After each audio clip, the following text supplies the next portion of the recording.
বছর আগে Bishalgarh CI office সংলগ্ন স্থানে গড়ে ওঠে ফ্রেশ নামক জল কোম্পানি।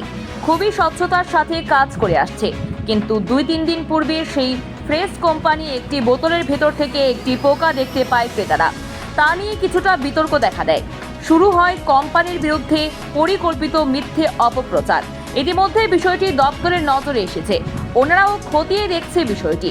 সেই খবর পেয়ে একাধিক সংবাদকর্মী ফ্রেশ নামক এই জল কোম্পানির অফিসে ছুটে আসে।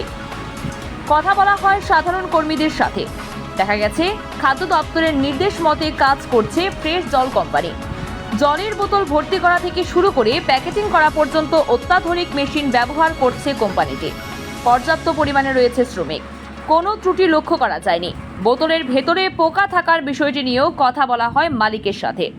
ওনার বক্তব্য, প্রতিদিন কোম্পানিতে আনুমানিক 18,000 লিটারের অধিক জল প্যাকেটিং করা হয় এবং সেদিনের বিষয়টি নেহাত একটি দুর্ঘটনা বলে ওনার দাবি।